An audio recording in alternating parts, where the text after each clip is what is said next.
కబ్జా గురించి మాట్లాడుతున్నావు, కబ్జాల గురించి మళ్ళీ మాట్లాడుతున్నావు. ఇలా మాట్లాడతావు, తెల్లారితే బ్లాక్మెయిల్ చేస్తావు. 307 వచ్చి మాట్లాడినావు, తెల్లారు ఏం మాట్లాడుకున్నావు, ఏం సెటిల్మెంట్ చేసుకున్నావు తెలియదా? గాజుల రామారం ఇష్టమైన మాట్లాడి కేసీఆర్ మీద అభిమానంతో, కేసీఆర్ బిడ్డ ఉన్న అభిమానంతో అందరు ఎమ్మెల్యేలు ఊపుకుంటున్నారు. నువ్వు టీఆర్ఎస్ పార్టీ మీద ఎందుకు నువ్వు వ్యక్తిగతంగా మాట్లాడుతున్నావు? అందరినీ నువ్వు సుఖమైన దానివా? నీ బతికేంది, నీ చరిత్ర ఏంది, నువ్వేంది, నీ మొగుడు ఆస్తి ఎక్కడిదా?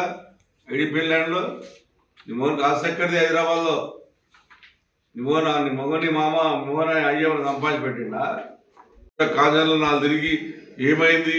మరి నువ్వేం చేసినావు? 10 ఏళ్ళు దోసుకొని తిని కూడా వెళ్ళినావు.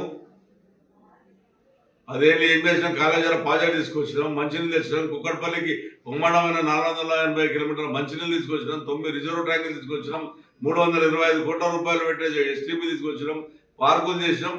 మా ప్రజలకు తెలుసు, నీకేం తెలుసు నీ ముఖానికి?